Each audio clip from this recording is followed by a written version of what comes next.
That's right. Eligible items only. Exclusions apply. Hey, you know what I don't get? Why is that company always telling you to just do what? What is it? To just look like everybody else? Or maybe just pay way too much for your shoes? Well, at Skechers, we know what we want you to do. Just slip in. That's right. Just slip in. To do hands-free Skechers slip-ins. Why? Because slip-ins are the easiest, most comfortable shoes ever. You don't have to bend down to put them on. You don't even have to touch them. Find slip-ins for the whole family at a Skechers store, Skechers.com, or wherever stylish footwear is sold. William Byron took advantage when his teammate Kyle Larson and Trackhouse Racing's Ross Chastain tangled in the final circuits to navigate the number 24 car to victory at Darlington Raceway in Sunday's NASCAR Cup Series Goodyear 400. In the process, Byron collected the 100th win for the iconic Kendrick Motorsports Chevrolet team, sporting livery from Jeff Gordon's 1998 50th anniversary All-Star race run. Yeah, it's really cool. I mean, we've had some amazing throwback schemes over the years, thanks to Exalta. This one definitely takes the cake. It's in victory lane, so we finally got one that worked out our way, and just pretty amazing what all happened there to go our way, and just thankful. I'm Susie Armstrong. This is NASCAR Today on the Motor Racing Network. W271DM Mariana, WVLQ Port St. Joe, ESPN Northwest Florida. Welcome to the house. It's time for the Afternoon Underdogs. It's happening. Wow. It's on right now. Opinionated and unfiltered. The hot takes, the rants, and the sports talk you crave. Give it to me. ESPN Northwest Florida. What's going on, Northwest Florida? You are now tuned in to the Afternoon Underdogs on ESPN Northwest Florida. It's 104.3 right here in Panama City and 101.9 on the Forgotten Coast in Port St. Joe. It's ESPN Northwest Florida. I'm David Hayes along with Coach Brian Haddad. We've got Bone Crusher with us on the ones and the twos. Great day to wrap up the weekend, and we've got a lot of great guests. As always, on Mondays, we're going to go around the track with RJ Starcevic. We'll have him on here in the next segment. At 5 o'clock, we're going to have Steve Barnes with us. He is the senior writer for the RebelWalk.com. We'll recap what's going on in the College World Series or in the Super Regionals right now. We still have 2 left to go with Southern Miss and Tennessee. Following that will be Stanford and Texas. Brian, I don't know if you know this or not, but last night the pitcher for Stanford, complete game, 156 pitches, 16 strikeouts. I heard, I heard something about it. I watched the end of the LSU game, and then I watched some of Stanford, Texas, and I was like, I'm not going to be able to watch this all the way. You watched the beginning of the LSU game? Because essentially it felt like every time they stepped on the field, it was over. No, I did get to see the top of the ninth when Cruz kind of put it out of reach, but no, it was one of those things where I'd been on the road for 10 days, and I had just driven in from Huntsville, and I knew I wasn't going to be able to stay up for the Stanford, Texas game, so I just dumped out of it early. But, I did hear that, and, it's one of those things. It's the toughest balance in the world because you're talking about guys who have a career in front of them, and you want to protect their arms, and we've done wonderful things with pitchers to protect their arms. But that being said, we're still trying to win a ball game, and you're in a do-or-die situation like regional, super regionals, and College World Series. Sometimes you need those guys to step up and go above and beyond, and sometimes you have to do that. And the thing that's rough is, as competitors, these pitchers want to stay out there. Yeah, they do. So it's a tough balancing act. A lot of people hear 150, 160 pitches, and they cringe. But you know what? If it's few and far between and in the right situation, and you're watching the guy, and you can tell if his mechanics are starting to falter, and that's where injury comes in. When you get tired and your mechanics falter and you start putting yourself in an awkward position, then you're in trouble. So, good for them, and hopefully, his career isn't hampered by something like this, but I don't think it will be. I thought that was awesome. I mean, the complete game is great and everything, but for Coach to let him go out there and put on for his team to make it to a Game 3, which the finale will be tonight between Stanford and Texas, I thought that was really cool to get all the way up to 156 pitches. I can only imagine all of the baseball purists out there who are tired of the starting pitchers only going 5 innings, and they do get close up there to 100 pitches, but they're only getting 5 innings in, and then they see a complete game with 156 pitches. Quinn Matthews put on an absolute show last night. Florida punched their ticket against South Carolina. You had Oral Roberts. That was a very surprising one for them to get by, especially after losing that first game to Oregon, and then they were even down in the 9th inning, and Oral Roberts gets the 1-run victory there and then punches their ticket to the CWS. Well, and you said it. It's not so much surprising to me that they went through. They're a good baseball team, and a lot of the northern teams and smaller teams like that, they don't necessarily get all the publicity because they're usually getting a little later start to the game. I mean, they play on the road for the first month, 6 weeks of the year, so a lot of those schools don't get the publicity that they should. But Oral Roberts is a good ball team. You're right, though. After what happened to Oregon in the first game, when they had the historic collapse, for lack of a better term, I'm a little surprised that doesn't stick in your head. And, once they won Game 2, I kind of felt okay. They're all right. But that's a tough thing to come back from when you're playing a best-of-3 and you're on the road and against, Oregon's not, synonymous with baseball, but it's a powerful school. And so good for them. I mean, I love the College World Series because they always have those kind of stories. And you have teams like Coastal Carolina who goes through and wins.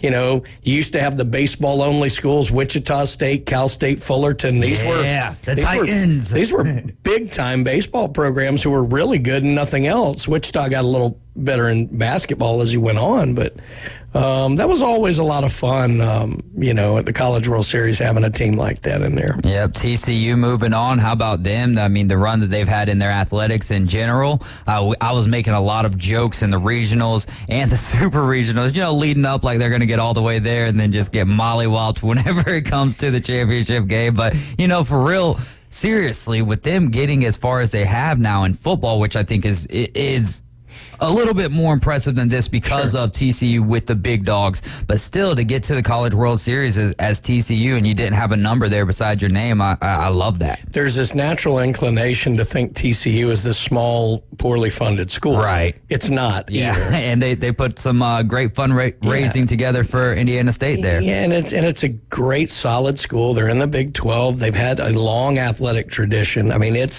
but they're thought of because you have Texas, you have Texas A&M, you have Baylor, you have Rice, you have Texas Tech, you have all these schools in Texas that TCU's not really thought of, and they should be because it's a very good school with a very long athletic tradition and certainly not short of money. Not short. Certainly not now. Certainly not now. So good for them because, look, Arkansas, that was a team I really thought was primed and ready and things like that. And, for TCU to kind of go through and march their way through not just regional, but then in through the super and things like that is pretty impressive. So, while we had hoped, at least on the Hale Show, that we get 6 or 7 SEC teams out in Omaha, that, what's going to end up happening is the teams that should be there will be there. I like that, man. It would be fun to see Florida LSU. I think I'm pulling for Oral Roberts more than anything just for that underdog. I mean, we are the afternoon underdog, so why not kind of root for them? Also, there's a side of me, we haven't talked about this team yet, but Wake Forest with 9 home runs in that 22-5 win. You know how it goes when your team loses. Let's say it's the NFL playoffs and the Tennessee Titans just lost to the Kansas City Chiefs or whoever it may be. Let's say it's in the AFC Championship. You kind of want the team that beat you to win the championship or the Super Bowl so that it's like, hey, at least we lost very closely to the future Super Bowl champs or future champions, whatever sport we're talking about. Yeah, well, I mean, I don't know. If they put 22 on you, you may not feel quite that way. You want them to suffer. That's the split that I'm in right now. Look, you come out of a 5-4 4 loss and you're like, we love those guys. They played us hard. We hope they win. They beat you 22-5. You want their bus to get a flat tire. I wasn't able to watch the game 1 on Saturday, but on Sunday, I tuned in and got to, I think it was 10-3 in the third inning or so, and I was like, all right, man, I'm going to go about my day here. So, yeah. Yeah, it got pretty ugly. But, look, Wake Forest is an excellent team. Everybody knew that coming in. And Alabama was on this run. And the thing about that is they'd gotten by for so long on kind of the emotion of the situation. Interim coach did a phenomenal job keeping the team together.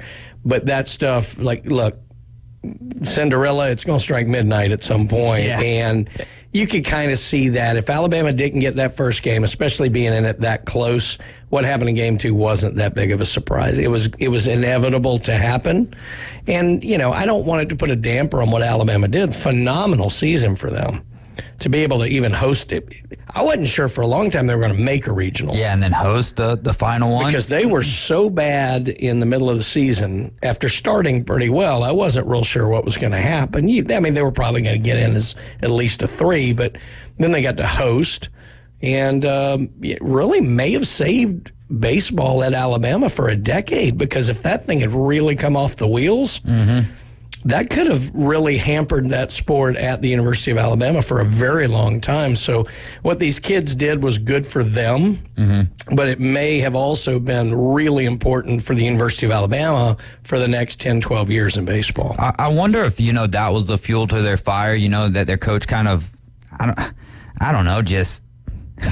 What in the world was Brad Bohannon doing? Was that fuel to their fire, or had Brad Bohannon not been doing that and betting on his team to lose? And if you're betting on your team to lose, you're obviously putting your team in some position where that they could be better, but I've got them hampered off here. So I wonder, if Brad Bohannon didn't have that mindset and wasn't doing the gambling and all of that good stuff, especially, it's one thing to gamble on your team to win, but gamble on your team to lose, would they be in any type of a better position? You know what I mean? Yeah. It's a hypothetical, but it's interesting. Well, we're dealing with human beings, so you never know which way you're going to go. And with Bohannon, it's still an awkward situation that we don't know everything about, because they were playing very well at the beginning of the season. And, obviously what happened, and you can kind of go two ways in that. You can get really, woe is me, our coach is gone, this is ridiculous, we're the laughing stock of baseball right now, which they kind of were, coming out of that whole series down at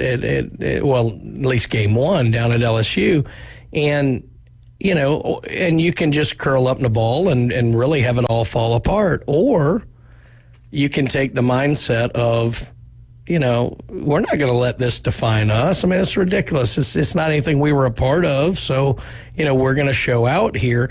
And what is the oldest trope in sports? Nobody believed in us. Yeah, true. You hear it from number 1 teams for crying out loud. Watch, Georgia's going to win this year. Hey, Coach, we were told we were going 4-8 all year this year. Right. Y'all didn't believe in us? Who?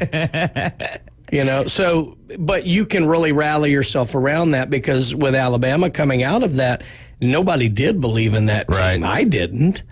And it was one of those deals where I guarantee you that interim coaches and the senior leadership probably got together and said, guys, nobody thinks we can do anything. We know we're good baseball players. Let's go out and show. So of the 6 teams that have punched their ticket in Florida, TCU, Virginia, Wake Forest, LSU, and Oral Roberts, which team do you think has been the longest since their most recent College World Series appearance? Give me that list again. It's LSU, it's Oral Roberts, it's Wake Forest, Virginia, TCU, and Florida. And we still have 2 more spots to be decided, so this isn't the end-all, be-all. But of these 6... LSU was 17, so they haven't been that long. Not even win, just appearance. Just appearance in the College World Series. Florida's last was 2018. For whatever, and LSU was 17. For whatever reason, you wouldn't think them, but Virginia's popping in my head for some reason. But I want to say they've been there more recently than I'm thinking. I'll go with Virginia just because I'm not sure. Their most recent was actually 2021. Okay, I was going to say I knew they'd been recently, but I was like, no, maybe there's some trick to it or something. It's the number 1 overall seed. Wake Forest. Oh, okay. So they actually won the last time that they were there. They've been to 3 College World Series. 1955. Yeah. 1955 was the last time Wake Forest was in the College World Series, and they've got probably the best team out there to this point. But I think LSU and Florida are definitely going to have something to say about that. And an LSU-Florida College World Series best of 3, I mean, that would be great for the SEC. There's no doubt about that. It'd be great for the SEC. I don't know. LSU's got so much talent that everybody's been on them all year, and they may have the top 2 picks in the draft. They probably should, between Cruz and Skeens. I mean, those guys are great. But I have not liked LSU's team as much as a lot of people have this year. It's a good team. Don't get me wrong. But I just don't love them in that World Series format. I have been on the Florida bandwagon all year. I think their roster is perfectly designed for that. Wake is hot, and their bats are hot. And as much as you think college baseball is about pitching, if you go back and look at the last 20 years in Omaha, the team with the hot bats has dominated. So they're a team to worry about. I like Florida getting through. You never look. It's the top 8 teams in the country at the end of the season, but their side of the bracket looks significantly weaker than Wake's. Yeah. And they've just gotten started because it's going to be, I mean, you've got Wake, you've got LSU, and then in the same side, you're going to have Stanford or Texas, and then SMU or Tennessee. So. Right. So it's one of those deals where I like Florida getting through. And if they can get through relatively unscathed, they don't have to, overthrow Waldrop. They don't have to overthrow. Why did I just blank on the ace? I can't believe I did that. But anyway, not Caglianone, but the guy who's been their ace all year. Anyway, if they don't have to overthrow their starters, and they get maybe that little extra day there going into the finals, then that would be great because they're going to face a good team. Based on the entire side of that bracket, I think they're probably going to face their toughest team no matter who of the 4 comes out of the other side. Awesome. Because LSU is solid, Wake is solid. If Tennessee or Southern Miss goes, they're solid. The weakest of that is whoever wins Stanford, Texas, and those are both good ball clubs. Yeah, exactly. So it is. So that's a gauntlet. Yeah, it's one of those things. But I really I still like Florida. I just like what they're doing. I love the resilience they showed in their regional. I think that was huge for them to come back from the losers bracket. They were in a dogfight with South Carolina in game 1 over a team that swept them this year. A lot of people forget that. South Carolina swept Florida this year. So I like the adversity they've overcome. They were poised, they were patient, and they got it done. Absolutely. ESPN Northwest Florida presents the Blast at Bay Point. You and a guest could win a round of 18 at the legendary Bay Point Golf Club at the Nicholas course there in beautiful Panama City Beach starting Monday, June 26th. So 2 weeks from today, you got to listen weekdays at 8:40, 12:40, and 5:40 to play a little high-low. I thought the Blast at Bay Point was the sound of my drive hitting somebody's roof. No, that's me and you both. Okay. Me and you both right there. Caller number 10 automatically wins a large bucket of balls at the driving range. And if you guess the correct number, you and a guest will win a round of 18 holes at Bay Point Golf Club. The more you listen, the better your chance of guessing the right number in high-low. We'll have a new number to guess every Monday. So we're going to have Brian just giving out buckets of balls and some golf rounds as well. Yesterday in the RBC Canadian Open, Nick Taylor, first Canadian to win the Canadian Open in 69 years. It was cool. I finished 4th myself on the video game PGA 2K23. In fact, I thought it was pretty cool because I changed my outfit to all-American colors for the for the Canadian Open. And if there's one thing that we can say, another proud thing for Americans here is that it's been 69 years since the Canadian won the Canadian That Open. was actually cool. We were talking before the show. I got to see Taylor make the putt to take the lead in regulation. Yeah. I didn't end up getting to watch the playoff, which is a shame because the bomb he made was cool. And, I mean, how great is that for your home country? I mean, that's a big deal. That Canadian Open has always been a huge deal to Canadian golfers. Huge. I mean, to them, it is their U.S. Open. They know it's not a major, but it's major to them. Yeah. Mike Weir was there watching that tournament. I mean, he was the face of Canadian golf forever. But let's talk about this.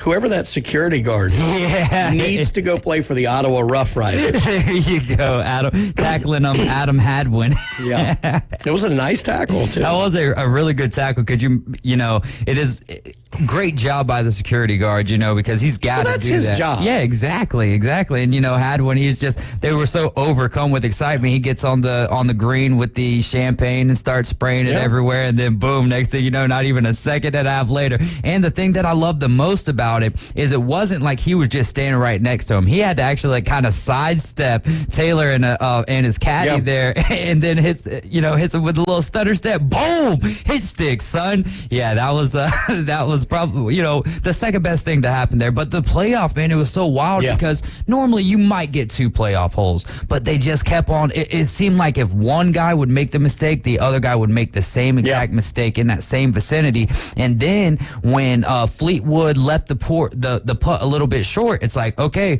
he's 72 feet away. There's no way, like, we're going to a 5th playoff hole here. And when you're watching that putt and you're like, that's like, it's 40 feet away from the cup, and like, it's going tracking. in. It's going in. What in the world? And it falls, and you're like, wow. Like, those are those things, regardless. To me, that's why it doesn't matter if it's the PGA Tour, if it's Live or whatever. You put me in those suspenseful type of moments, and I'm ready to watch it. And, this is actually how we intended to start the show. We had no intentions of talking college baseball to start the show, but we wanted to do this and kind of pivot into your thoughts on the Live and the PGA Tour, and we don't have time for that right now, Brian. Oh no, we will, because we're going to play a little trivia at 4:40, and then we're going to get into Brian's thoughts on the PGA and Live and the merger that could or could not be. We are all just kind of out here watching, hoping, wanting to know what in the world's going on with the details. Thank you guys for listening so much. You're riding with the Afternoon Underdogs. You're listening to ESPN Northwest Florida.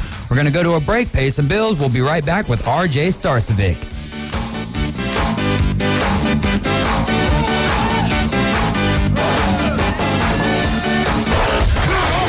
ESPN Northwest Florida. The Afternoon Underdogs. Which one's more surprising, kind of just looking at these teams right now, is the Baltimore Orioles, who are in second place in the toughest division in all of baseball in the American League East, or those Arizona Diamondbacks that we just spent 5 to 7 minutes talking about? I'm not as shocked about the Baltimore Orioles as most people, because I've been watching this team. 4 to 6 weekdays. 104.3 ESPN Northwest Florida. Good afternoon. This is Joanna on ESPN Northwest Florida with your weather forecast on this Monday.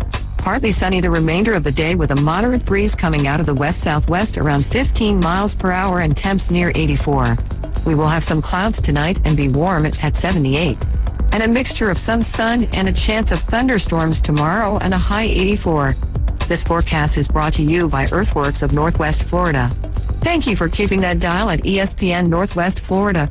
Rely on it. Golf is a game that should be fun, but to have the most fun, you need to play your best.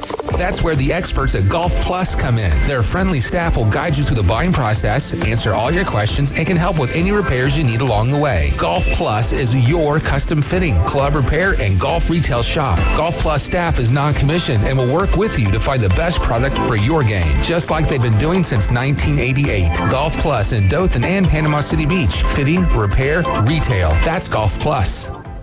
Take your next adventure in an award-winning Kia from Bill Bird Kia. The SUV family has movement that inspires, and we invite you to test drive the new 2023 Kia Soul, Seltos, Sportage, Sorento, or Telluride. You can command the road in a sedan from Bill Bird Kia. Drive away today in a new 2023 Rio, Forte, K5, or Stinger, and discover the all-new Kia at Bill Bird Kia. 2435 East 15th Street, Panama City, or anytime at BillBirdKia.com. Peace of mind you can trust at your local community dealer, Bill Bird Kia. ESPN Northwest Florida. The Atlanta Braves play here. Head first slide to RBI triple. The tradition continues tonight. Charlie Morton and the Atlanta Braves take on the Detroit Tigers. Fly ball to right center, back to the wall, out of here. And we'll have all the coverage live from Comerica Park. First pitch at 5:40 right here on your home for the Atlanta Braves on the Gulf Coast. ESPN Northwest Florida. And we are back. You're riding with the Afternoon Underdogs, and this is ESPN Northwest Florida. And at ESPN Northwest Florida, we're taking the Inside Drive, the most exciting new show in Northwest Florida, broadcast live from the Bill Kramer Chevrolet, Buick, GMC, and Kramer Marine and Outdoor Studios. The Inside Drive with Ryan Mulvey and Jay Henley, weekdays from 11 a.m. to 1 p.m. Experience the afternoon delights with the Inside Drive. We've got RJ Starcevic on the line with us. He is the host and creator of the NASCAR Report on Instagram. RJ, let's start with how many hours you watched of the Le Mans. 2. Hey, that's not 24. I unfortunately didn't make it all the way. To watch as much as I would have wanted to. But I was able to keep track of a lot of it on Twitter, pretty much all throughout the event. But I was, as far as like live hours, I was able to watch a solid 2 hours that I know one of my buddies was able to watch majority of it. And he was kind of running me through the race. But yeah, I was able to at least catch a few hours of the race, catch the ending as well. I mean, really cool race for NASCAR, kind of like we were talking about a few days back. Yeah, how did that NASCAR Garage 56 car do? Yeah, Garage 56 car did pretty good. I think I'm trying to remember where they ended up overall. It was very confusing when I was going through trying to figure out like how they finished and everything, because it's like they finished 32nd, but they finished this position in this type of car, and I'm like, okay, I just need to maybe watch this race one time and I'll understand it a little bit better. Yeah, because obviously in these endurance races there's different classes of cars, and so there were 62 total cars in this race, and they were classified in a class by themselves. Obviously the car was like no other, as we saw from all the visuals.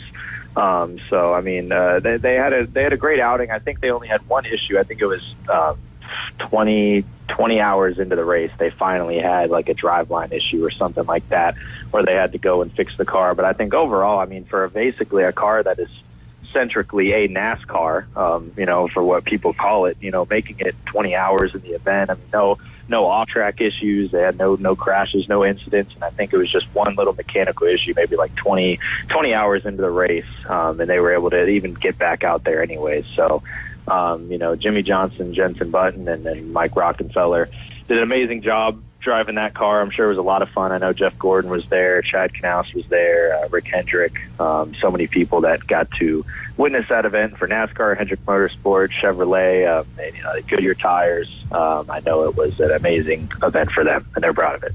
How do you think NASCAR fans or, Indy fans would feel about a mix? Like, would it even be possible to have a mixed vehicle race, like at the Brickyard or something, and you've got Indy cars and NASCAR or stock cars going at it head to head? Well, I've been saying for years we need to have a race.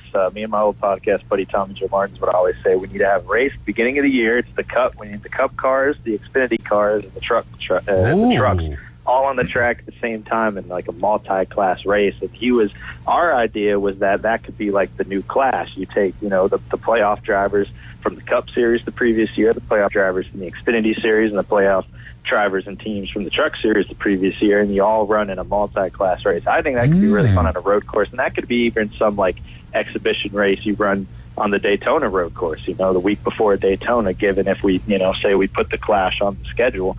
I mean, the Clash at the Coliseum on the schedule, we had the Daytona road course as the Clash, and then you get, all three series involved in there. That was our goal. I think IndyCar and NASCAR would be hilarious because, man, those Indy cars are super fast. I mean, they're even miles faster than the sports cars. And so you put them on the track with NASCARs at the same time, that would probably be hilarious. Something we could do on iRacing. I love that. I think that's one of the perks of iRacing, isn't it? Being able to have different vehicles racing up against different vehicles. But I really like your idea though, because man, the thing maybe NASCAR wouldn't like, and you could figure out a filler, absolutely. But with the Busch Light or with the Clash at the Coliseum, it's almost like a full day of heats and everything, and then they run that race at the end of the night. But I agree too with the point that the Clash should be a race on the schedule, man. That's one of my favorites to watch because it's just so short, and by the time you look, if you take a swig of your soda or something, they've already done 2 laps. Yeah, exactly. I think the Clash of the Coliseum, or at least stadium racing in general, is something like that track. I feel like can make it on the schedule in the next few years. And I know it's been an event that's kind of signifies itself as the Clash. It's an exhibition race, blah blah blah. But maybe if just make a few adjustments, you could even incorporate the heats in there for an actual points paying race. I would be, I feel like I'd be a supporter of it, especially if we replace it, making a Clash of a multi-class race in the Daytona road course. I'm down. Do you think that the Xfinity cars could hang with the Gen X cars? I mean, the Xfinity cars hang with the Cup Series cars? Oh, 100%. I think they would be battling for position, honestly. I think with the way the Xfinity cars are, with the horsepower that they have, and the way that they're more on edge and kind of are still, they're more like our basic old school stock car. The Xfinity cars are kind of the last breed that we have of that, now that we've made the Cup cars so modern, so new, and more kind of sports car like.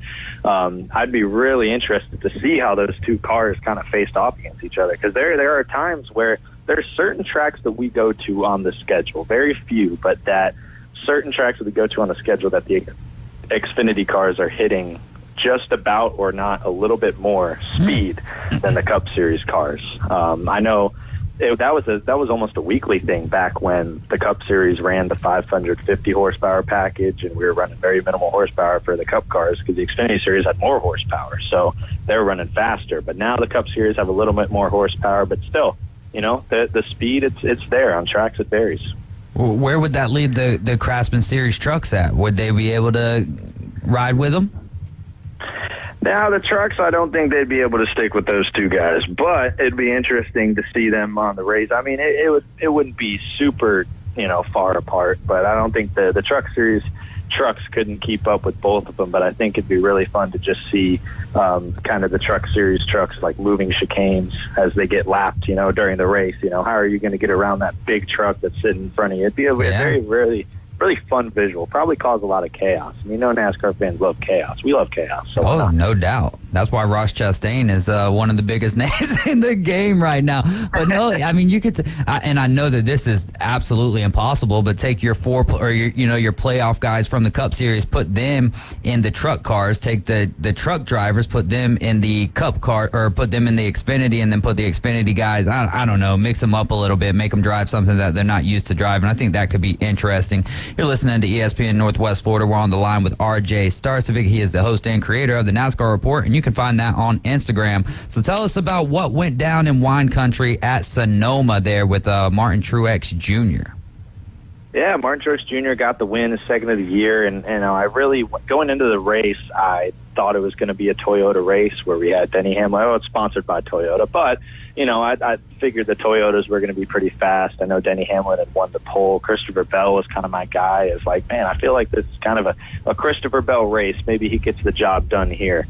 And it ended up being Martin Truex Jr., who, I should have probably thought about as soon as we went into the weekend. He's won at Sonoma multiple times. He's always been strong there at the racetrack. But, I know we've been waiting for that 19 team to really hit it off this year, and I really think they are. I think they've really brought the speed week in and week out, and now, compared to last year where they had no wins, now they have multiple wins. So he goes into Sonoma and leads, I believe, 51 of the 110 laps that they ran. At Sonoma, just a little bit under half the race. You had, Denny Hamlin, who was on the pole, kind of got put back after a caution flew, mixed up their strategy a little bit, and then ended up wrecking on the front straightaway and ended up finishing last. I think it was his first last place finish since 2014, I think I saw this morning. So, unfortunate turn of events for Denny Hamlin, but nonetheless, still a Toyota victory, still a Joe Gibbs victory. Truex able to hold off in the final laps. The former Joe Gibbs Racing driver, Kyle Busch, who finished second. And already so much stronger of a start to the season for Martin Truex Jr. as now we go into the NBC part of the season, which means we're getting into the summer. We're getting close to the playoffs. It's a perfect time to turn on the Jets here for the 19 team. Yeah, no doubt. I'm just looking here at the trophy for winning at Sonoma. That's a pretty cool trophy. A little wood bottom and then a wine glass with some wine from the wine country there. Exactly, yeah. And I think you get to, everybody goes and sips on some wine at Victory Lane. So I know the Sonoma I guess it's a little underrated, the celebrations, where you don't really hear about it much during the year. But I know the celebration in Victory Lane, especially being in wine country, is pretty fun. How big of a deal is it that Kevin Harvick has passed Jeff Gordon for Cup Series starts? I think a huge deal. I think it just shows. I mean, we know how long Kevin Harvick's been in the sport, been in the Cup Series, but it really just shows his longevity. And we know, obviously, he's in his last season, and the starts are going to stop once we get to the end of the year. But the longevity of Kevin Harvick to have these starts, have consecutive starts as well in the series. He's obviously put his mark on the sport, and it's just going to keep, hitting even harder as we get closer to the end of the season, and then, seeing that it's really it. So, but I think similar to Jeff Gordon in his last year, he was competing for the title in his last season. I think Kevin Harvick has the exact same chance. While his team has struggled, Stewart-Haas Racing, I think Kevin Harvick, that team has been really fast this year. They're still at the top of the point standings, in the top area of the point standings. And I think as we get down to playoff time, he's a hard guy to bet against. So you had mentioned something there, RJ, about, it's going to switch over from Fox to NBC. Do they take a whole week off in between just to kind of get all of the NASCAR fans and kind of accustomed to, hey, we're not going to be on Fox anymore, we're switching over to NBC? Why do they have that week off? Yeah, it could be part of it. But I know that, the biggest part is just giving these guys a week off at all. I know when the schedule came out at the beginning of the year, only having one weekend off in the entire, 37, 38-week season, a lot of the people and the travel crew on the teams were like, wow, I mean, that's, it's going to be a lot. So, it's a big schedule. It's a hard schedule, a lot of travel for the teams. And so I know they're just they're loving this weekend off. And I think that is part of it. I think it comes at a good time, right in the middle of the season. You have the switch to NBC. You kind of give everybody a week to breathe. NBC a week to kind of promote, themselves coming along. And I think just a week to really reset and kind of now we're switching into the mode of, all right, now we're, hunting to the playoffs. I think I've already looked at the playoff standings more in the last 24 hours than I have all season. Because, in the beginning of the year, I'm not really looking at it, not really caring about it, the cut line, because it'll vary so much at the beginning of the year. But now we're really getting down to it here. These point standings where you got Chase Elliott all the way down there. He's going to need a win. Austin Dillon, Chase Briscoe, all those points penalties that came at the beginning of the year, we're really starting to see now because these guys are, however, so many points back of this cut line. You got guys like Michael McDowell, who is 14 points only below the cut line. He's had an outstanding year. So, it's going to be a good weekend to reset, take a look at things, and now we're getting into playoff time. You're listening to ESPN Northwest Florida with the Afternoon Underdogs. We've got RJ Starcevic on the line. He is a contributor for TobyChristie.com. We've got another violation, equipment violation, this time for a lug nut to the number 21 Xfinity team with RCR there. How big of an issue is a lug nut violation compared to like the green and some of the other things that we've been talking about over the last 2 weeks? Yeah, not as much at all. I know the lug nut penalties are usually just end up being a fine most of the time, a small fine. Those are kind of more of the common penalties that we would see come out of NASCAR at the end of the week. It kind of, we'd see the penalty report and it'd just be like, lug nut violation. You'd have a few of those. Honestly, more so common with those 5 lug nut tires. That's probably why we don't see them in Cup anymore, because in Xfinity, it would be a different penalty with the amount of lug nuts you would have loose. So if you had, 1 lug nut loose. Oh, so it's Xfinity still got the 5 lug nuts? They're not dealing with the single? Oh, okay. Yeah, I was like, man, how's the tire even on there? Oh, yeah. No, in Cup Series, if you got a loose lug nut, you're done. That's what I was thinking. You're in the wall. So because 3-4 years ago in Cup and even still in Xfinity, you're like, man, I think we got a loose lug nut. You can kind of feel it. You bring it down and you feel it out. And Cup Series, you're like, I think I got a loose lug nut. And then, yep, boom, you're in the fence. So that's pretty much it in the Cup Series. But yeah, Xfinity Series still got those 5 lug nuts. So that's something we saw more back in the day with the Cup Series is like, you'd have 1 loose lug nut, it'd be this certain penalty. 2, you get more of a penalty. So but that's more of a because it's a competitive advantage because you don't necessarily need all 5 of those lug nuts on there, and if you're just kind of wanting to take a little time off your pit stop, you could just zzz and not get it all the way on there too tight. Yeah, also they still consider it like a little bit of a safety violation as well. So Makes like sense. as in the Cup Series of if you're obviously we don't see it really at all in any other series, tires just completely falling off, which is why in the Cup Series, if you don't get that lug nut tight and your tire falls off, then you're screwed. And your race is screwed. You're sending your crew on vacation for a few weeks because they're getting suspended. So yeah, it's definitely the tire penalties vary in both series just because of the Xfinity Series still having those 5 lugs. All right, well, RJ, give me a recap of the Xfinity race there at Sonoma. Yeah, the Xfinity race at Sonoma was absolutely dominated by Kyle Larson all weekend. He was the fastest car in practice by like a second, fastest car in qualifying by like a second, dominated the race all the way until the end where the caution came out.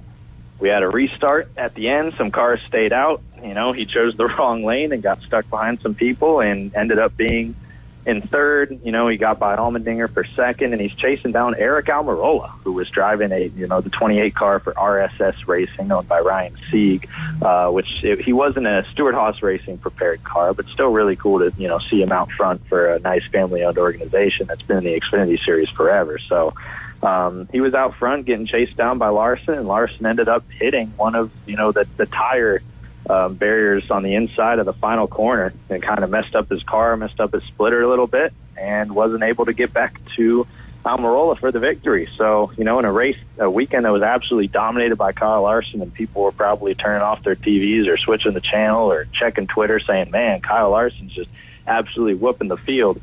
He didn't even win. So Eric Almirola was the one that got the victory, in a typical NASCAR turn of events. Really cool for Eric. A native of here in Tampa, Florida, so I know all the Tampa people are proud of our boy Eric Almirola getting back to victory lane. But, big for him, obviously not in victory lane as often as others. And, with the season that he's had, Stewart-Haas has had, just, even a victory really just, kind of gets your spirits back up. And Ryan Preece, who drives for Stewart-Haas, also won the ARCA West race the day before. So it was a good weekend for Stewart-Haas Racing outside of, their Stewart-Haas Racing cars. But, cool to see Xfinity Series at Sonoma. I know the racing was pretty good throughout the pack. And then, you get your big, random, crazy finish where all of a sudden Kyle Larson does win and Eric Almirola is the guy doing burnouts in that 28 car. That is awesome and great stuff as always, RJ. So next up, we're at Nashville, but that race is on the 25th. So you've got a week to give us all the numbers and, do a lot of studying there. And we'll catch up with you before the race to get the preview and those picks in. Thanks so much, RJ. Yes, sir. Going to enjoy the weekend off. Good weather here in Florida, and I'll talk to y'all next week. All right. That is RJ Starcevic. He is the host and the creator of the NASCAR Report, which you can find on Instagram. He's also a contributor for TobyChristie.com. Time for us to pay some bills. We're going to take a quick break. We'll be right back, and it's going to be time for some traffic jam and trivia.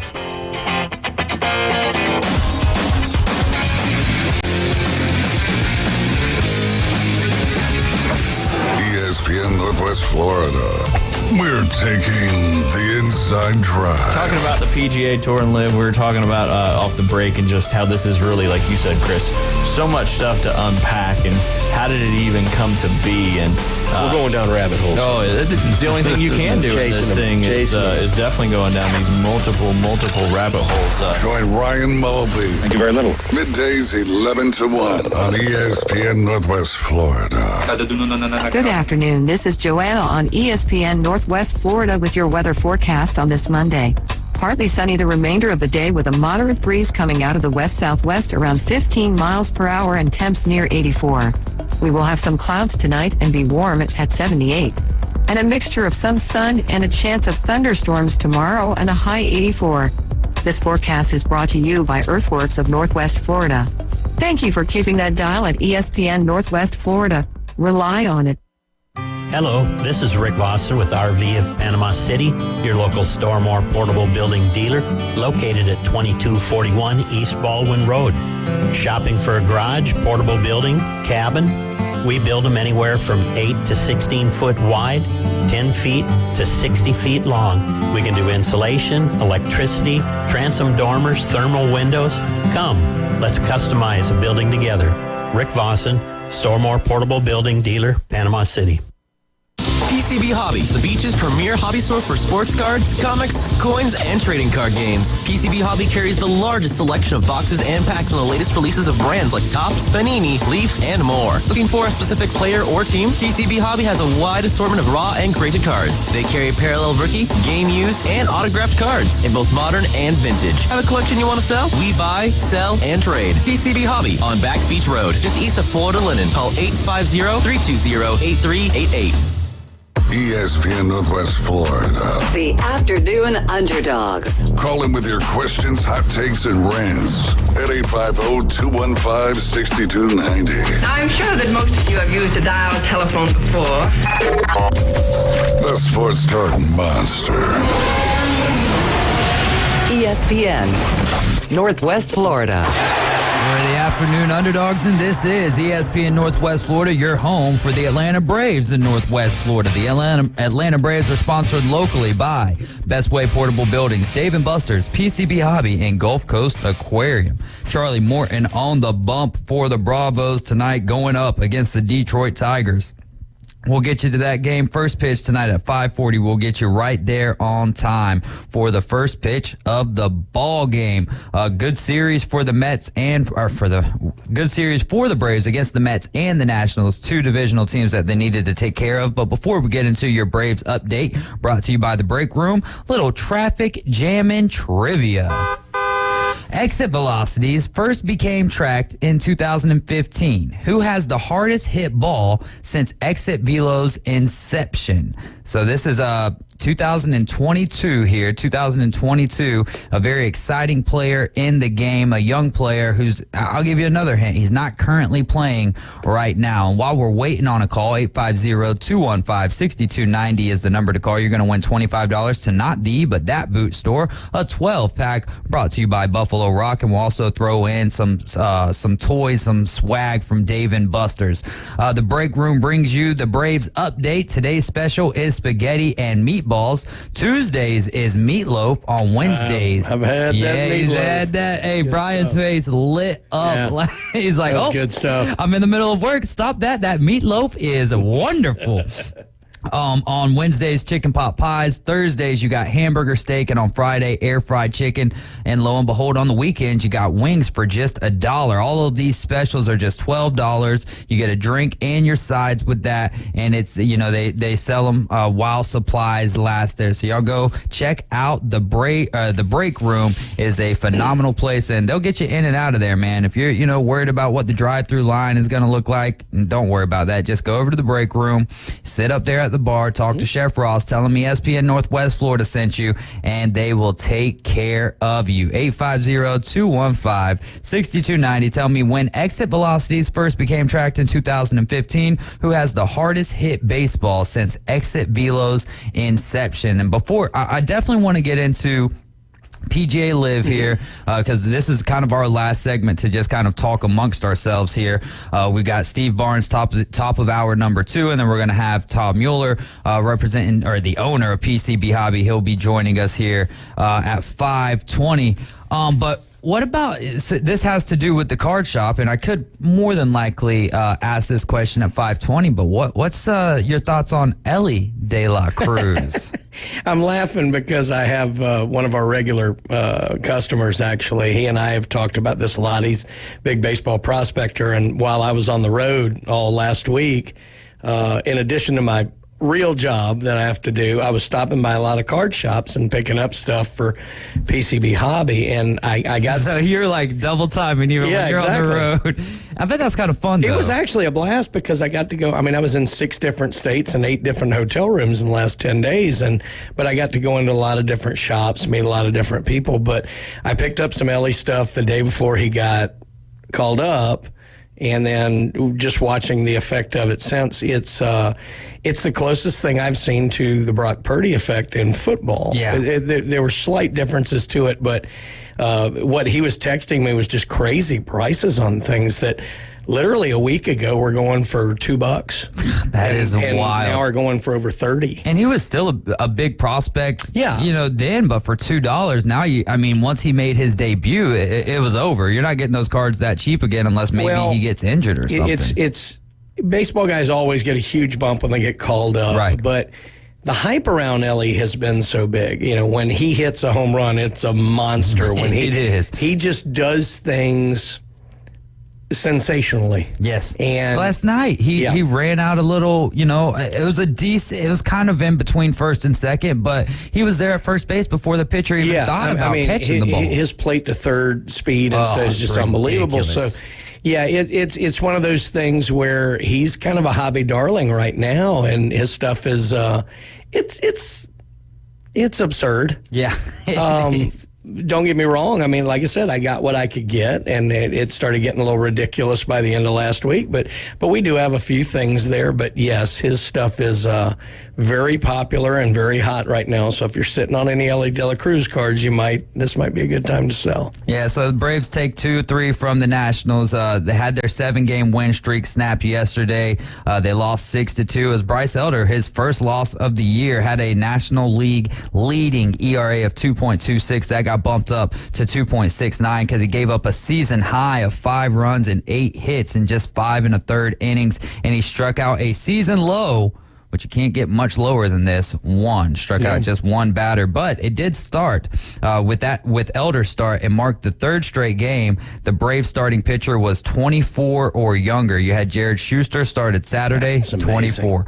A.J. Smith-Shawver, 20 years old, started Friday, and the Braves have an MLB high 38 starts from pitchers 24 or younger, which is twice as many as who's in second, the Cleveland Guardians, who have 19.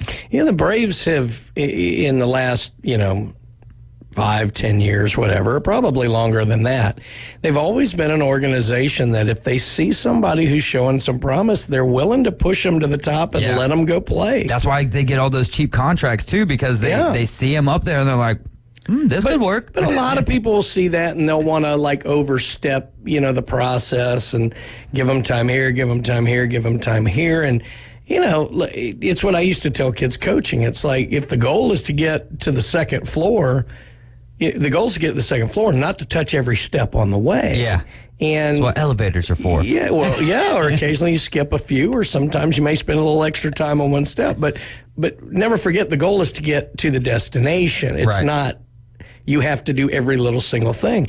And I think some of these organizations get too caught up in that. The Braves have been wonderful about young guys showing promise. Let's put them out there and let's see. Well, we got about 7 or 8 minutes left here in this segment, so I do want to get over to the PGA Live discussion since we don't have much time today. Real quick here, this is your last time essentially. Well, you could call during 5:20 and play trivia, but the phone lines will not be open from 5 until 5:20. Exit velocities first became tracked in 2015. Who has the hardest hit ball since exit velo's inception? All right, so PGA Live, they had the merger. The first thing I think that I want to dig out of you is tell me your thoughts on Jay Monahan and the stance and the direction he's gone in now. So when I started coming on this show back in the old studio, it'd be when Alan was on. Mm-hmm. And so I made my bones on this show with my hatred of everything Jay Monahan and this whole deal. I was definitely Team Live. I still think Jay Monahan has royally messed almost everything up. Mm-hmm. The irony in this deal is I might be the only one who feels this way, and it's what's going to end up getting him ultimately crucified. Yeah. I think this was the best thing he's done, because for the sake of the game of golf, this needed to end. Now, I'm not sure it's over, because the problem is now the scrutiny. Don't make me lead you down the road to just make you look, it's not boiling. It's not even that. It's the problem is now is that because it was done kind of without a whole lot of input, everybody's wanting to come in and save face after the fact, and it could derail this thing.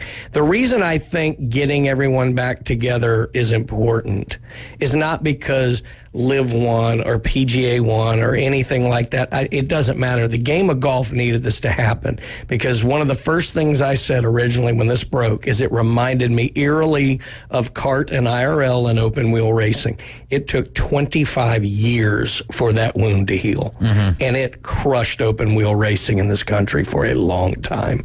I'm not sure it's back yet to where it was in 1992. Yeah, because you got F1 who's kind of came on the scene and exploded. Right. So I was terribly worried about that from a golf standpoint. Are there going to be hard feelings? Are there bumps in the road? Yeah, there are. But what's happening now is people are manipulating it for their own end to now try and claim we won.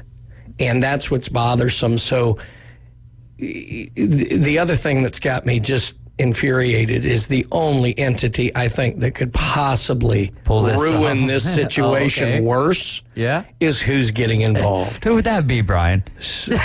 No, just go ahead. The United States Senate is dipping their nose in this, and Blumenthal out of Connecticut, who's a stolen valor, whatever. I'm not a fan of his, but regardless, there's only one entity more corrupt and more useless than the PGA has been in this deal, and I think there's plenty of reasons not to like what Liv did. But let's remember, the PGA had the opportunity to address every concern the players had for years and didn't. That's why Liv happened. Liv didn't happen because the Saudis simply wanted to throw money at golf. Liv happened because the Saudis wanted to throw money at golf, and you had people who honestly felt like they had no say, no voice into changing the game for the better. And if you're that disaffected, it's not like these guys just left. They tried to get this changed for years. Right. Phil Mickelson, Brooks Koepka, guys like that. These are things they had wanted for a long time. The PGA just simply said, look, y'all need us more than we need you. And they were right until they weren't. And then they got egg on their face really badly. So bottom line is this. I was Team Liv in the deal. I understood why the players did what they did. Fine. I hated that there was a split. I think the fact that we're going to be able, hopefully, if these people don't get in their own way, get it back under one umbrella, even with some hurt feelings, is the truly best thing in the world for the game of golf. And if that is the lasting legacy of Jay Monahan, and I'm his only fan in that, I'll be his fan, because that needed to happen. Couple of quick things here. Do you want to see the Liv Tour? And I know that you said your team Liv here, but I'm fine with all of the top guys from the Liv Tour kind of going back to the PGA Tour, but I still like the element of the Liv Tour, the teams, the 54 holes is neither here nor there for me, but put it this way. You can have the top guys in a golf tournament and then just some like Joe Schmoes who I know are really good at golf and like way better than I'll ever be. And I think I would rather be at that environment. Unless it was a major, I think I would rather be at that type of a fun environment for a golf event. The best way this could resolve itself is if it all falls under the PGA label with a lot of the concepts that were developed in Liv. Yeah, that's what I have so many questions about. I don't know that will happen. Right. But ultimately, it's going to have to. The Liv as Liv will not be around more than maybe 2-3 years. But they'll try, but without the names, you're just not going to get it done, and you're not getting a TV deal without a slew of names. Correct. Without a slew, because honestly, now, what has happened is the first step in what needed to happen. Essentially, all that's really happened, because the details are still sketchy. Right. All that's really happened is they've solved the issue with World Golf Points and potentially Ryder Cup, President's Cup, things like that. They've kind of calmed that. Now that's good. That's the best first step they needed to make. The details of ownership and investment and money and who's going to be chair of this league and will Liv truly still run as a league. The entity that probably is going to benefit the most from this is the DP World Tour. Yeah. Because they're brought in. But the thing that needed to happen initially was to cure the World Golf ranking point situation, which it appears has. What this looks like, even without Congress getting involved, I'm not 100% sure. But for the good of the game of golf, we had to figure something out, because the longer the split lasted, the worse it was going to be for golf. 1 minute left here before we got to go to our break before the top of hour number 2 here. Monahan or Manfred, Commissioner, you dislike more? Man. And I'm only giving you a minute here so that I keep the expletives off the air. It may take me a minute to think. That is the best question I think I've ever been asked in my entire life. That was a pretty easy one. We got your host here, Brian Haddad. Here's what I'm going to say, Manfred, and here's why I'm going to say Manfred is worse. Monahan, I believe, truly knows golf. Monahan just got he just got a little bully in him. Okay. And finally got checked. I don't think Manfred knows or cares about baseball. I really don't. I like that. I like that take a lot. And I think he's utterly useless. I think Monahan was a bully that got checked, and I think Manfred's useless, so I'll go with Manfred. I love that. Great answer. All right, we're going to take a quick timeout. We're going to be right back with hour number 2. Keep it locked in to ESPN Northwest Florida.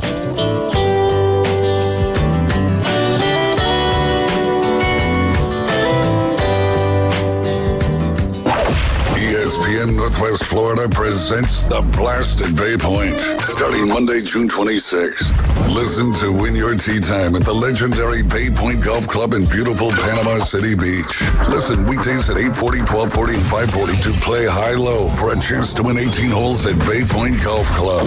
Plus, all contestants instantly win a large bucket of balls on the driving range. Listen to Win the Blast at Bay Point from ESPN Northwest Florida. Good afternoon. This is Joanna on ESPN Northwest Florida with your weather forecast on this Monday. Partly sunny the remainder of the day with a moderate breeze coming out of the west-southwest around 15 miles per hour and temps near 84. We will have some clouds tonight and be warm at 78. And a mixture of some sun and a chance of thunderstorms tomorrow and a high 84. This forecast is brought to you by Earthworks of Northwest Florida. Thank you for keeping that dial at ESPN Northwest Florida. Rely on it. At Bay Breeze Bait and Tackle, you can find all the necessary items for an unforgettable fishing experience. From pin rods and reels to the best hand-tied rigs in Florida, we have it all. With the help of our friendly and knowledgeable staff, you can be sure that you have the right gear to make that big catch. Come experience a great local bait and tackle shop located directly off 98 on the west end of Panama City Beach, located just 5 miles west of Pier Park.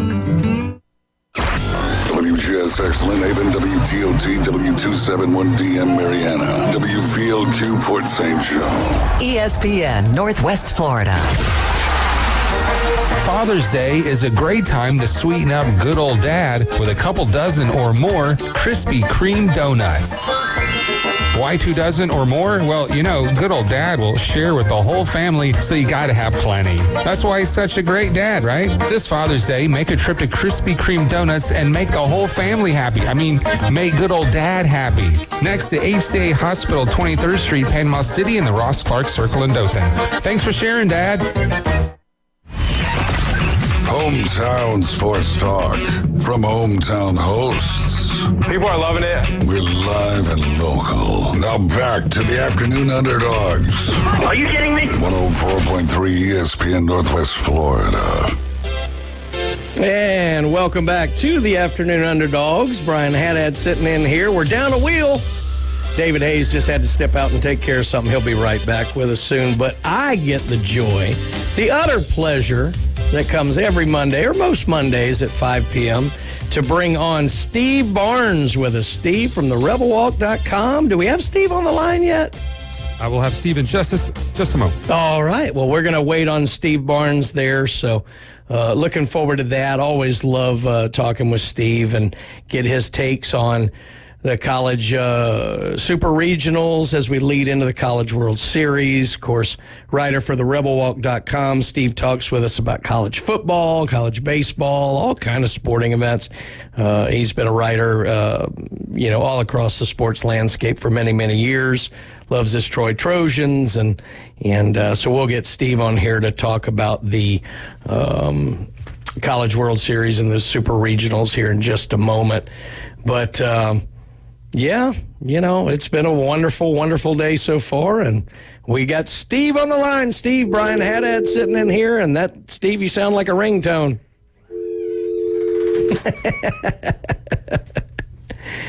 Are you with us, Steve? We lost Steve. All right. Well, see, that's what happens. Dave steps away for a moment, and I wreck the show. So, congratulations, ratings spike. That's what happens here. But we'll get Steve. Yeah, right we'll get back Steve on the line. Justin says, "Who is all in the College World Series so far?" So we've got Florida, we've got TCU, Oral Roberts, Virginia, Wake Forest, and LSU. Those are your 6 in, and so tonight you're going to have Southern Miss taking on Tennessee and Stanford and Texas, and then we'll have all of the College World Series participants leveled out, and we're just the bracket number 2 is already filled out with Virginia. You got every team except for Wake Forest and LSU in bracket 1. That's right. So you've got Florida, you've got Virginia, Oral Roberts, and TCU. And I think Florida actually opens with Virginia, if I'm not mistaken. So. Man, that's going to be a tough one. Virginia lost that first one to Duke and just bounced back for two big wins there. So that was rather interesting, though. So we'll kind of just keep on rolling. Yeah, let's go. Though. We can talk about anything. Let's go. We may have Steve on the phone now. Steve, you there? He's there. Steve, senior writer for the rebelwalk.com. Can you hear me, brother? Hello. Hey, can you hear me? I feel like we're playing that game. Can you hear me now? What was that? What commercial was that from?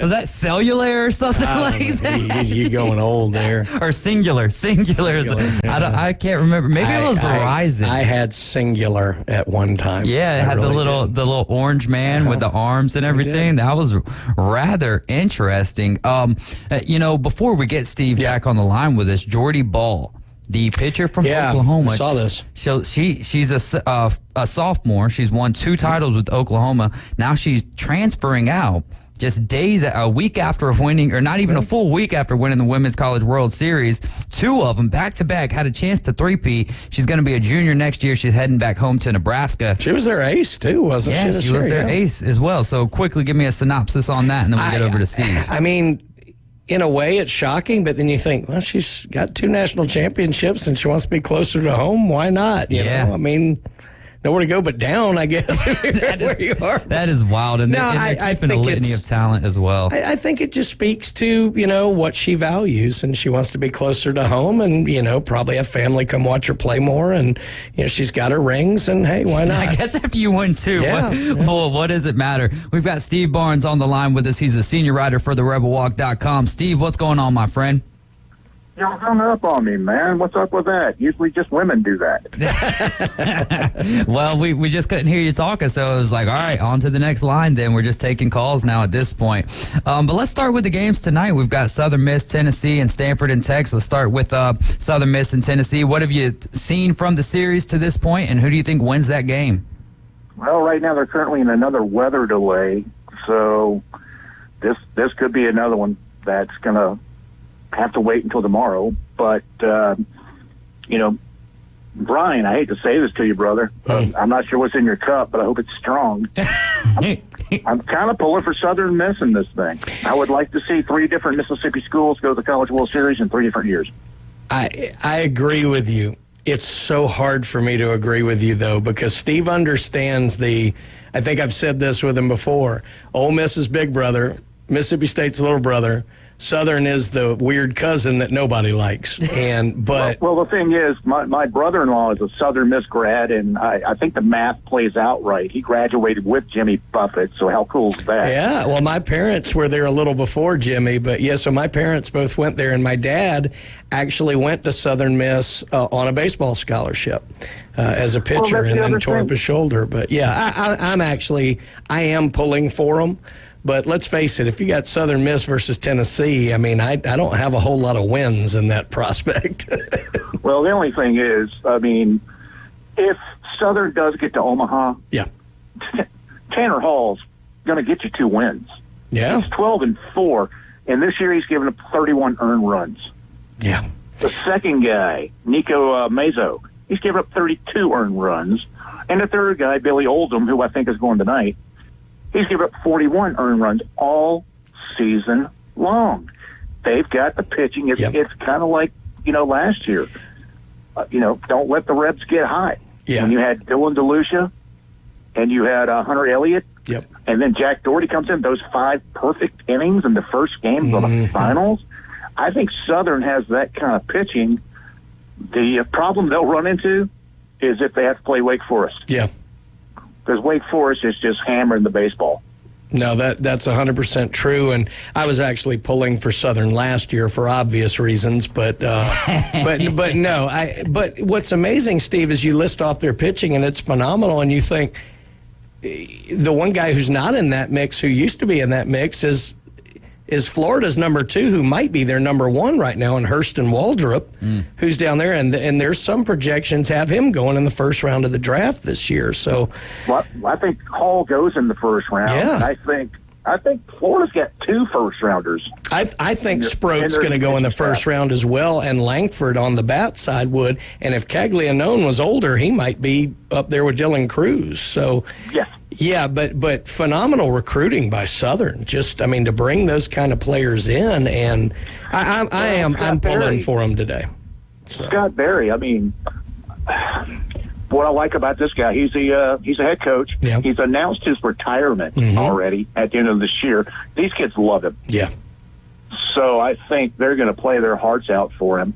And something I saw, a friend of mine in Hattiesburg sent me something from yesterday. After they lost the second game to Tennessee, Scott Berry stood out and signed autographs for over an hour. Yeah. How can you not want to play for that guy? Yep, 100%. Classy coach, has been for a very long time, and I'm pulling for the Golden Eagles. I usually call them the Buzzards, but I'm going for the Golden Eagles here. As much as I love my SEC. I went with the Yellow Chickens. The Yellow Chickens. What about in the other series tonight that might get played, Stanford and Texas? What have you seen from that series to this point, and who do you think comes away with the win? And then also give me your thoughts on Quinn Matthews and that incredible performance last night. Well, I like Texas. I don't know why. Maybe it's because they're about to go to the SEC. But I don't know. Something about Texas. I sort of see them in Omaha, not Stanford. Yeah. All right, I like that. What about Wake Forest? Do you think that they can be stopped, right? Because Brian had brought up a good point earlier, is that their offense exploded in the Super Regional against Alabama, but he brought up a good point that you got to have pitching, but in the last 5-6 years, it's been more offensively based teams rather than pitching teams. Well, what you're going to have to do to beat Wake Forest, you got to keep the ball down in the zone. Yep. They hit, 9 home runs against Alabama the other day? Yeah, 9 home runs yesterday. Every one of them was above the weight. They're absolutely right. You're 100% right on that. Yeah, I felt bad for you got to keep the ball down. And, it's, last year, and I keep, bringing up Ole Miss, but hey, it's me. DeLucia, when he threw that 9-inning shutout against Arkansas, I don't think he threw more than 5 pitches above the knees. Yep. And Arkansas just couldn't hit it. If you get the ball up in college baseball these days with that aluminum bat, and what I think, I think the balls are a little juiced, but I can't prove it. But they're going to fly out of the ballpark. Mm-hmm. So you got to keep it down so they hit the top of the ball, and all of a sudden, instead of a dinger to right center field, you got a grounder to second base. Yep, 100%. And then I always get crossed up on this. The old Rosenblatt, if I remember right, the wind used to always blow in, and in this new stadium it blows out, I think. So maybe that has something to do with it, too. I'm sure it's partly the way they configured the stadium. Tricks of the engineering trade, right? There you go. Chicks dig the long ball. Yeah. Have you seen the Warren Morris documentary on ESPN? No, I haven't yet, actually, but I'm dying to see it, actually, because I remember all of that. It's the first time he could actually swing a bat in 4 months, and they're down to the last. LSU's down to the last out against Miami, and he gets a hold of one, and it goes out in right field. Well, the inning before that, Pat Burrell, who I got to meet years later because he was with the Phillies organization, and he came to Mobile for the AA All-Star game. And I was like, how's your year going? La, la, la, la, la. And I'm like, what's your, biggest regret? He said, I hit a ball in Omaha that I thought was going 500 feet. Yeah. And it got caught on the warning track because of the wind. Yeah. Then an inning later, this little pipsqueak from LSU gets one out and right. Yeah.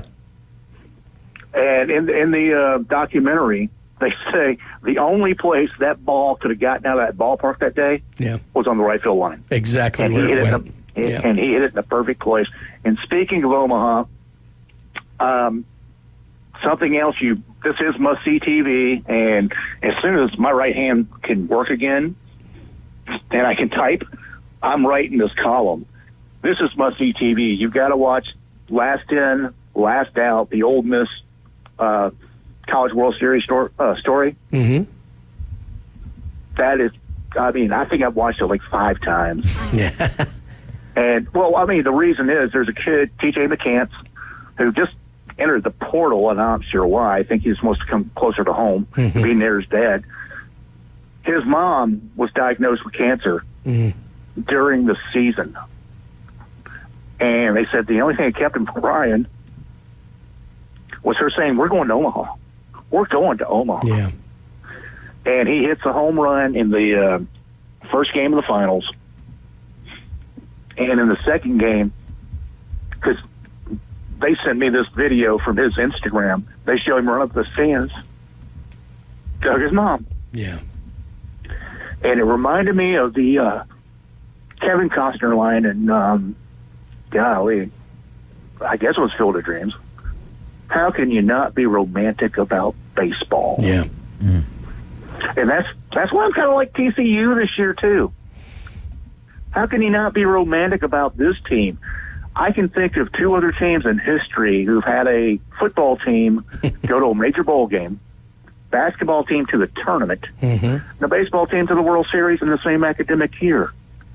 Auburn did it a few years ago. Then you have to go back to mid-'80s when Danny Manning was at Kansas. Oh, wow. Yeah, Kansas. And that's when you have to go back that far when you could find Kansas was good in football. Yeah.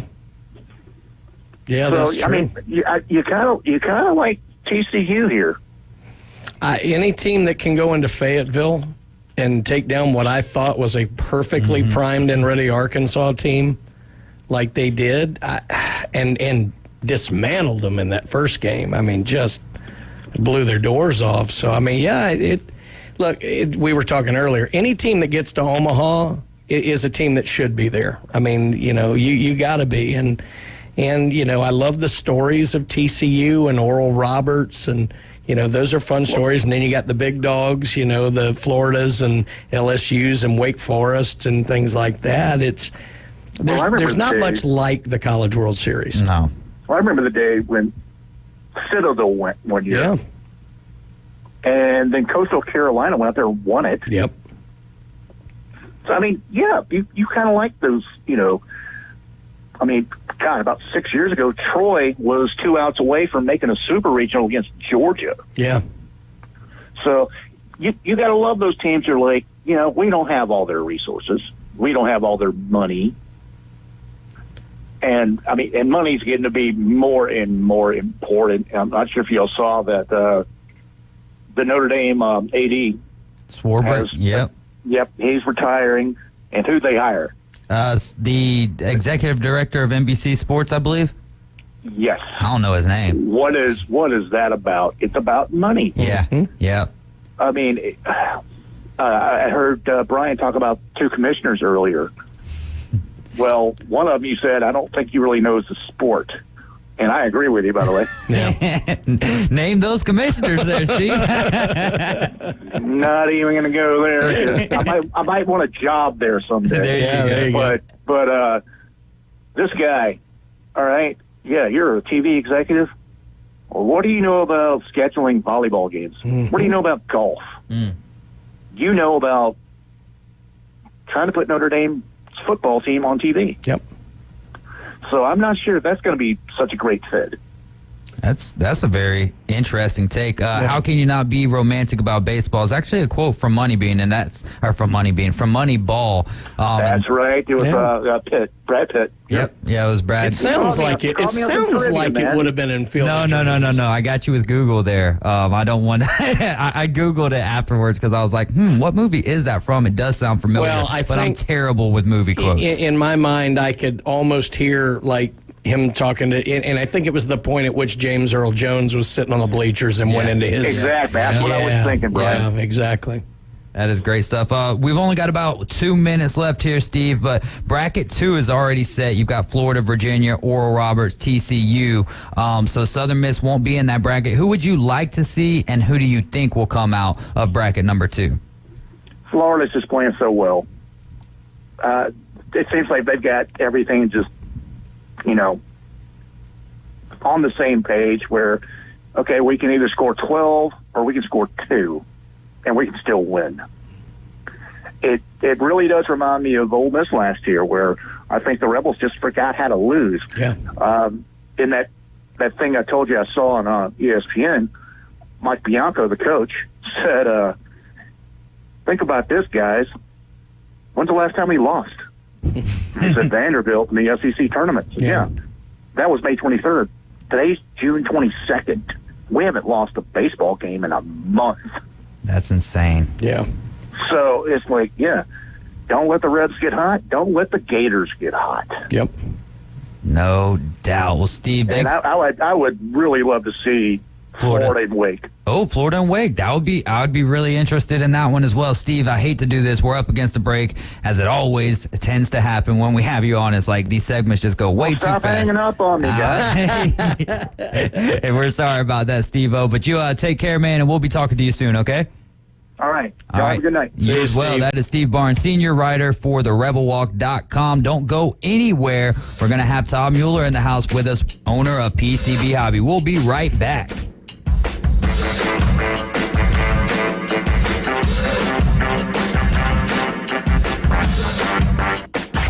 ESPN Northwest Florida. It's the Coach James Hale Show. Silver Scout. No, with a robot.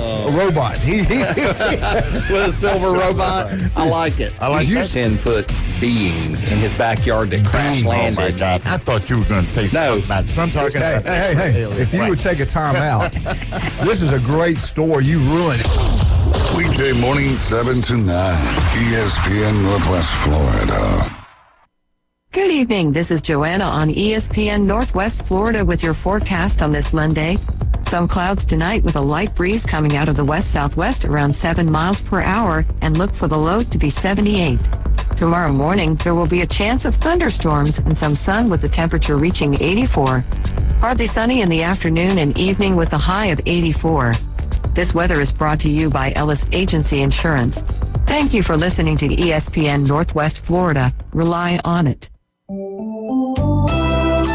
Hi, this is Matt Lewis with Reliable Hydraulic Solutions. We offer comprehensive diagnostics and repair service for all types of hydraulic units, such as hydraulic and pneumatic cylinders, hydraulic pumps, motors, and valves, as well as a broad range of hydraulic hoses and O-rings. Give us a call at Reliable Hydraulic Solutions at 850-326-3000 for any of your hydraulic needs. Or come see us on Commercial Drive off Jinx Avenue in Panama City.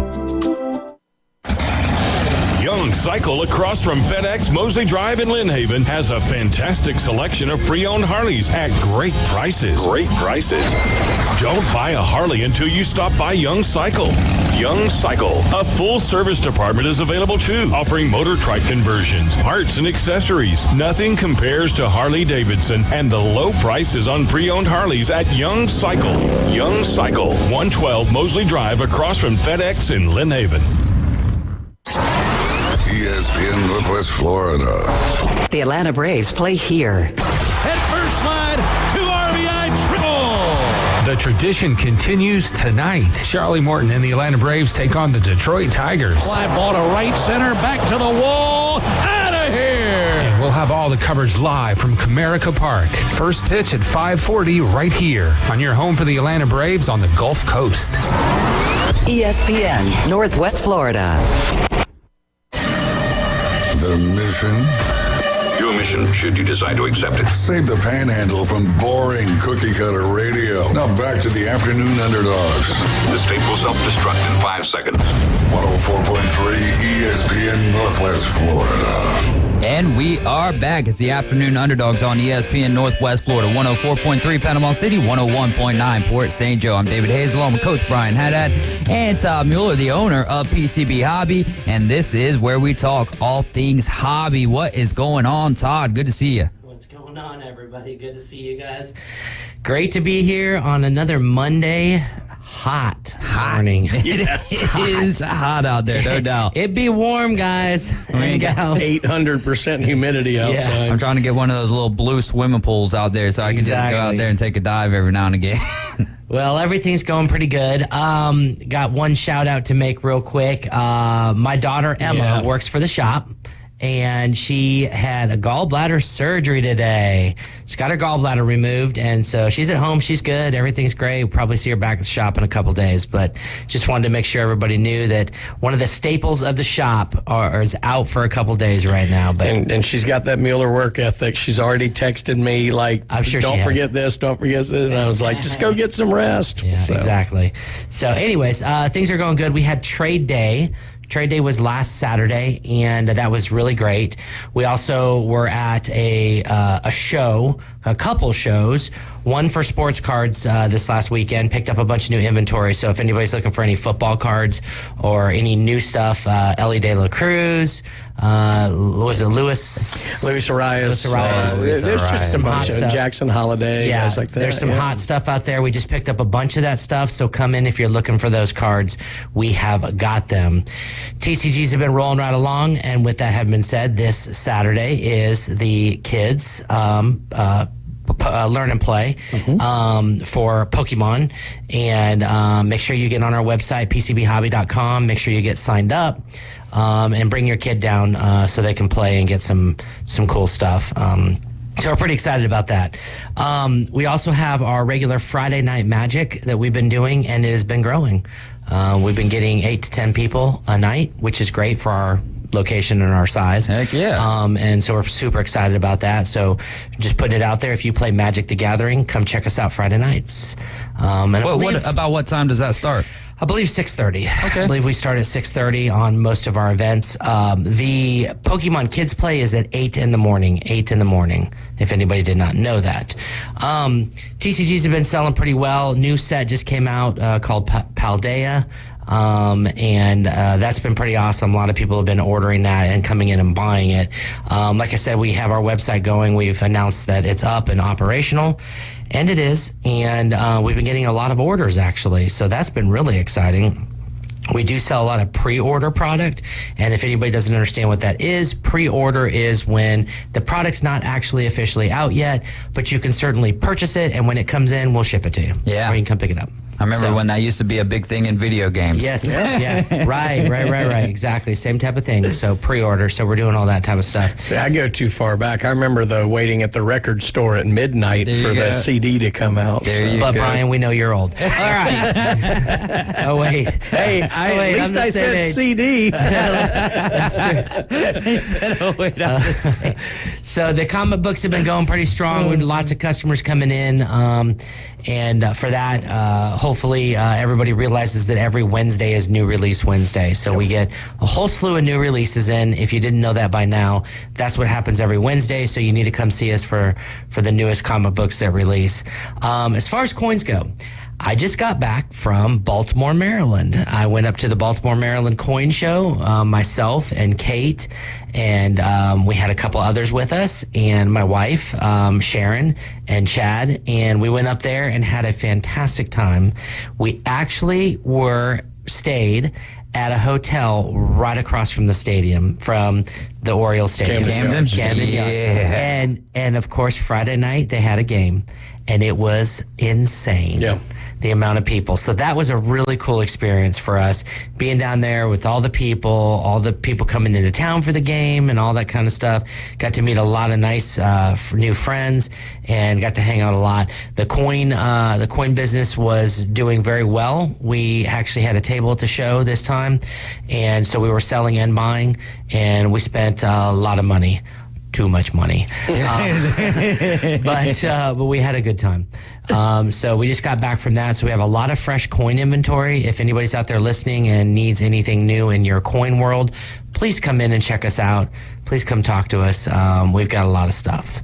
So I was scrolling through like the digital antenna TV channels or whatever, and it was late night, and I saw what you had talked about before, and those guys selling coins there. Why should people come to PCB Hobby rather than a QVC or whatever it may be? So those coin people who are on the TV, basically what they do is what we call those third-party repackagers. Okay, and so this is actually a really good topic. Third-party repackagers are basically, in not so many words, scammers. I mean, they're not scamming you. They are selling you something real. But what the problem is they're repackaging it with a pretty box or telling you that how rare it is or this or that, and then asking an exorbitant price for it. And that's wrong. That's wrong. So that's a good point, is why would you want to come into somebody like us? Well, because we're going to treat you right. I mean, that's ultimately, we're going to show you what you're getting. You're going to get to feel it, touch it, look at it, and understand that, oh, this is what I'm buying. We'll show you in the guide how much money it's worth. We'll negotiate what you want to buy it for. I mean, it's very transparent. And that's why you'd want to come to a shop like ours, is because of transparency. Now, not everybody's happy about how much we pay for things. Yeah. I get it. People come in, they expect a certain thing, we tell them something different, and it doesn't always happen. But we try our best for everybody, and I think that's ultimately it, and ultimately the reason why you need to come in to PCB Hobby. That is a great answer. And then Justin wants to know, Todd, which product will have the first rookie cards of Ellie De La Cruz that's not Bowman product?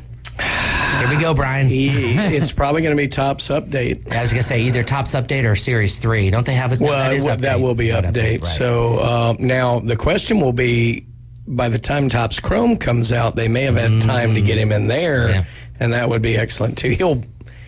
I don't know. It would be that. Series 2 just dropped last week, so he's obviously not in that. So most likely Topps Update. I guess my question is more to Justin than it is to you guys, but why would he want to know not Bowman product? Exactly. That was my first thought as well. The Bowman is probably going to be the best one, but here's why. Because the Bowman is a first card, so it's just called a first card, not a rookie card. Gotcha. So it's the Bowman first card, and yes, they can be very valuable. You can get the refractor, autograph, gold refractor, red refractor, serial number down to 5, and 1 of 1 superfractor, and it can be worth $50,000, $60,000. I mean, I get it, but the fact of the matter is, true collectors who want rookie cards don't always consider it their rookie card. I got you. They don't always consider it. So what he's asking is, what's the first product that you're actually going to see the RC on? Gotcha. Give an example. Michael Harris rookie card this year, Series 1. Right. Even though he was already the rookie of the year. Yeah, and several years ago. Number 1, 2018. Because we bought a case of the product that he came in, right? But it was his first card. So good when that it was Spencer Strider was in it too. Correct. So, and Strider was in rookies last year. Michael Harris, Adley Rushman, they're rookies this year, and then Series 2, which just came out about a week ago, kind of covered the guys who were brought up at the beginning. So Volpe, Jordan Walker, guys like that are more in Series 2. Altman. Guys like that. And then Update will have another set, De La Cruz, guys like that, who have been called up in that time frame. So the nice part is, if you're Topps, you've always got a new set of rookies to put out. Correct. There, Correct. But it was a good question, though. I wanted to ask you, Todd, do you have anything else that you wanted to No, I pretty much ran through everything, everything that's going on at the shop right now that I can think of. I'm sure I'm probably getting 6 texts from Bill right now saying, remember to talk about this. But for the most part, I think we've covered everything on our normal basis that we have going on. Other than, the visitors are coming in. I get it. All you locals out there are like, oh, not again. But yes, but please come in the shop. Come hang out. I know the traffic's terrible. I know it's hot outside, but the air conditioning's cool in the shop, and we got a lot of great inventory. So come hang out. Don't be scared just because there's going to be 20 other people. What if your influx of people using the website right now are all local people that are just like, well, hey, man. it could be, but some are. I can tell you this: one of the beauties of the visitors coming in is because they now know the shop is there. Yeah. What are they doing? They're bringing stuff to sell us, so we've got new inventory. Absolutely. For a lot of the locals. The other thing I would mention is, we all know that so many of our customers are, people our age, Todd, who collected when we were younger. And who are those people? Dads. Yeah. Father's Day weekend coming up. Very good. Yes, so check it out. This Sunday is Father's Day. So get yourselves in there on Friday and Saturday and pick up Dad something nice, because you know your dad wants some sports cards or coins or TCGs, whatever it is that he collects. So don't be scared. Get down there and let's do this. And the one thing I did forget is actually we did get an order of PCB Hobby T-shirts in. Yes. Nice. So we are going to be selling those and offering those, as prizes and just different things and stuff like that. So I wanted to let everybody know, if you're in town and you're listening to this and you would like a T-shirt, it will cost you probably $20, but it is a nice Gildan T-shirt with our logo on it, and of course it says what we do on the front of it as well. And that's a beautiful logo as well. Yeah, absolutely. Yeah. So PCB Hobby will be on it, but yeah, that's all I have per se. For today, as far as what's going on at the shop. And Justin also wants to know, and I'm sure I know the answer to this, but are you guys still doing Whatnot auctions? Absolutely. So we are. So we do two different things. We do the coin Whatnot auctions, and we do sports cards still. We don't every week we don't necessarily do sports cards, but what we do is we build up our inventory so we can offer you the best sports card stream that we can. Right. And so yes, the answer is yes, we're still doing those. Of course, we're super hot and heavy with the coin side of things. I mean, we're doing 11 streams a week on that. And sports cards, I can tell you, we'll be back tomorrow. There you go. There you go. So there's an update. Sports cards will be running 12:30 at baseball, 2:30 football. Oh, nice. Awesome. There you go. It's double decker. Yep, double decker. We got two baseball and football going tomorrow. And then coins on either side of those streams. I was going to say, coins is in the morning at 9 and at 6:30 in the evening. There you go. So when it comes to the TCGs, I think it was 2 weeks ago we had Dr. Sharon on, your wife, with us, and she had mentioned Disney, or it might have been you the week prior to that, but no, Disney's I going to be. think it was her. Yeah, Lorcana is going to be coming out. So they have Weiss Schwartz, which is a company that is producing Disney cards. However, it's not just Disney. There's Marvel characters, and there's all kinds of stuff in that. And it's a pretty sweet product and pretty neat. I think we actually do still have a couple boxes left. We sold a ton of that product, and it was very popular. But Disney itself is professing they're coming out with their product called Lorcana, and I believe it's not till September, October. It's later in the year. But still exciting though. But very exciting, and it's a game. So a lot of people don't understand. It's just like Pokemon. It's a game. So the cards will be able to be played as a game, and so I believe that we've submitted to become a Play Store, which means we'll be sanctioned to be able to come play at. If you want to come play the Lorcana game at our store and actually be in the listings of, that you play and that you're a player of Lorcana. I could see that exploding so huge, like having a Lorcana Go type. Like there's so many different avenues. Disney is not stupid. Okay, they've been around for a long time. And so you got to realize that they're going to figure out how to do certain things right.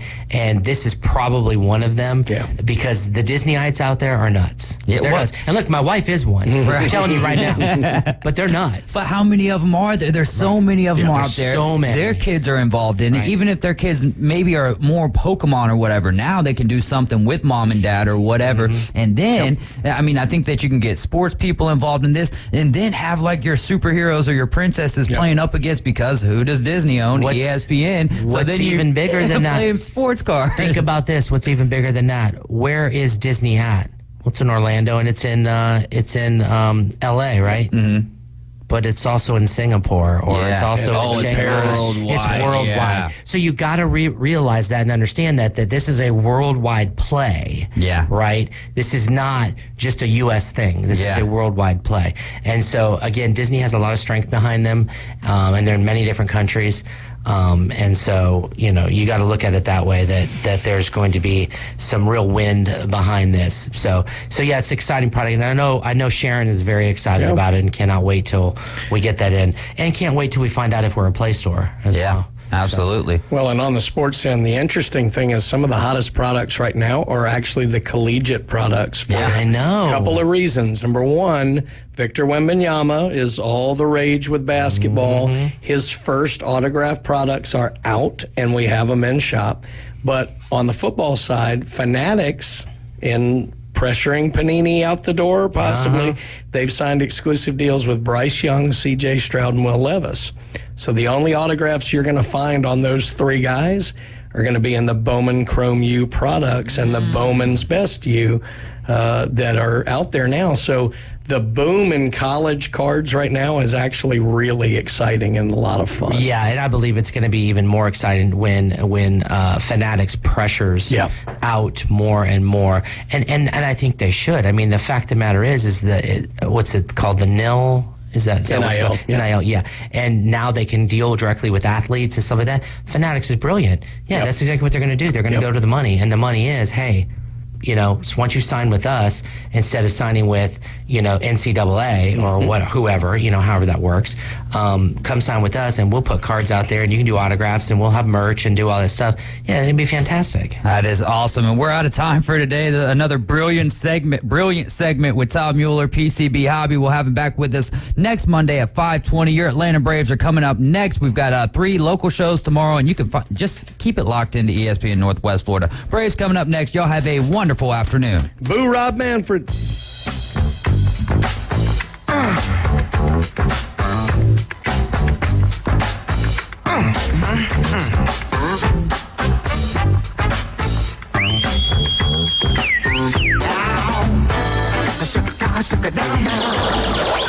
ESPN Northwest Florida has the real local fishing report. Hi, this is Tim from Bay Breeze Bait and Tackle.